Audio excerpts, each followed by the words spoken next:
I'm in the process of moving to a new office. I had this moment of reflection. I sat down and I quickly drafted out some lessons that I learned as specifically AI content creator that I want to share with you. First lesson I wrote down is about the hype in AI space.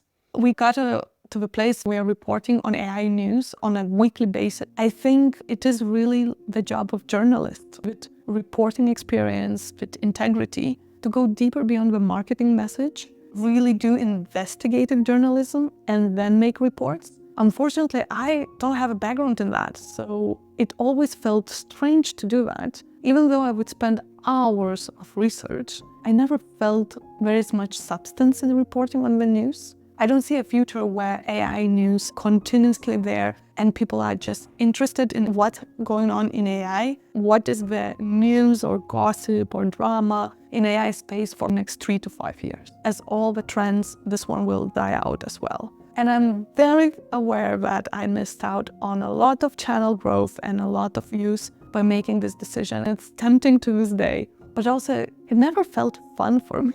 And this point leads to the second lesson, the risk of covering scams. And the key lesson here is that as with any trending space, there is going to be a lot of scams. The fact is I left a lot of money on the table by not taking certain sponsorships and working with the bigger brands.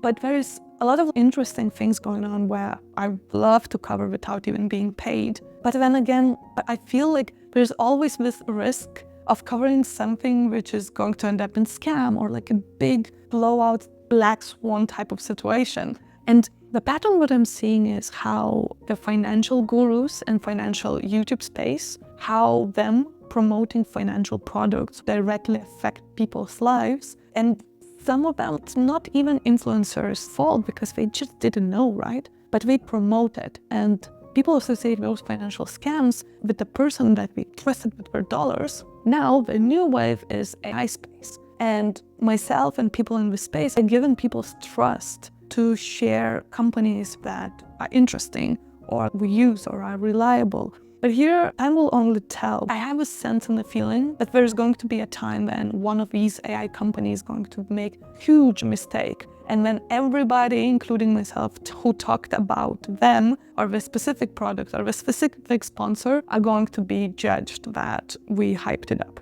I think the lesson to myself is that I can't know everything. And especially as a lot of AI companies, they are just so secretive. And there is a lot of speculations and scandals and even lawsuits if you think about it. But I make a promise to myself and like a lesson to myself to do even more due diligence, and especially when it's technical, to pass it on to our team and ask them to really deeply look into things. I have this obsessive personality of researching and reading terms and conditions and just looking for any kind of little nudges on Reddit forums. So I can only promise to do my best job, but we never know. And if OpenAI flips upside down and becomes like the evil company, I'm honestly sorry if you heard about ChatGPT from me and you used it. Lesson 3 is that I wish that I went all in on prompt engineering. Thing is that like in 2023, my channel took off because of a video about prompt engineering. At that time, I didn't know that any kind of triggering point where people have different opinions, this is when videos get views. This is when channel grows. And prompt engineering was almost like controversial.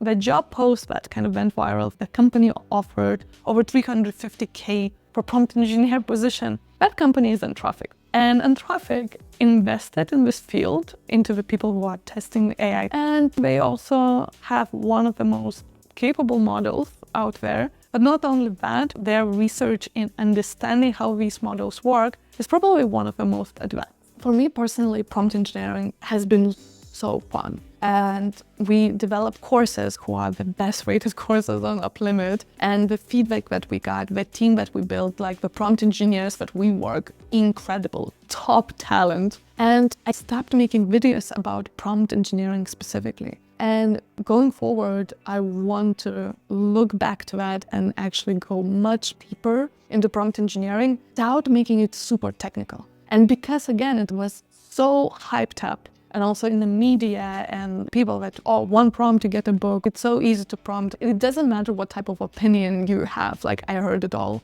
The thing is, prompt engineering has two parts. One is AI research and prompt engineering, the things that Anthropic does. The things that businesses need is people who understand how large language models work, understand how to trigger them, understand how to tweak them, how to optimize tokens so it's cheaper actually, understand what is prompt injections, what is prompt hacking, that you need prompt engineer or AI engineer for that matter to protect the business with very smart prompt techniques and way beyond that. And the rabbit hole in that area goes deep with using JSON, fine-tuning, oh my God, you name it. So that's one part. And that's almost like niche. So it's AI labs, AI research companies, and I would say businesses will have a need for that if they want local models, if they want their own fine-tuned models. So that's one part.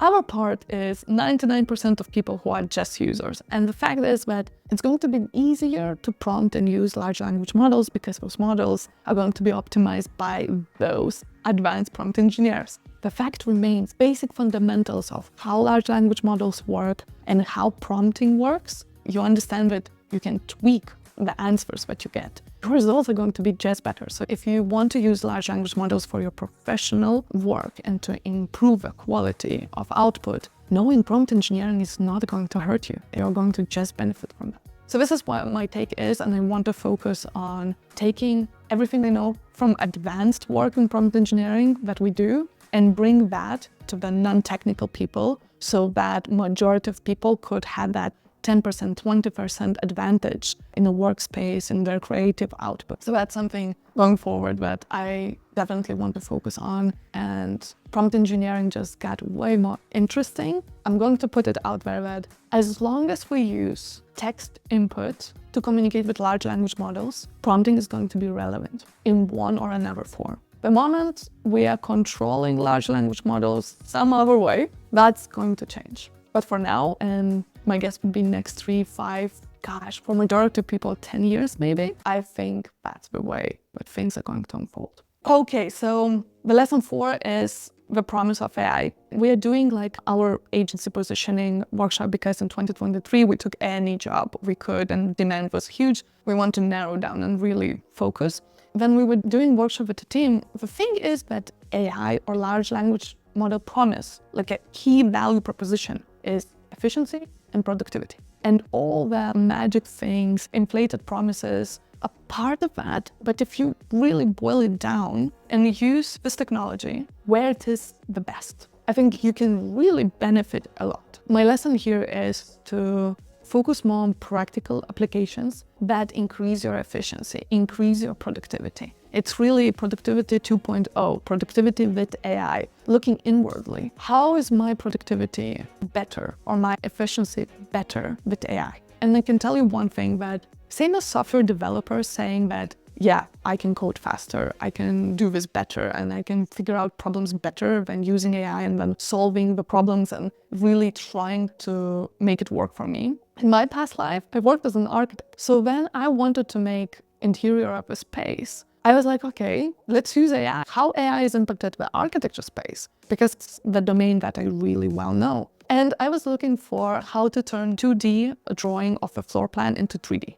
And there are solutions that promise that. None of them is good. And the time I spent trying to figure out, it was way faster for me to do it myself than spend time trying to figure out. But here, my lesson is that it's my job on this channel to invest money into subscriptions, test them, and figure out which ones work and not, and what is the real value. My focus going forward is going to be on practical AI applications, specifically focused on productivity and efficiency in different verticals. Because I do have background in entrepreneurship and business, in marketing, as well as design and architecture. So these are going to be the areas where I have domain expertise and I can really bring unique perspective and value in how you can use these tools more effectively in specifically those domains. So if you fall into any of these, I'm excited to share with you the things that I figure out and what I find. Okay, so I hope this was useful. I'm going to go back to paint this whole second round.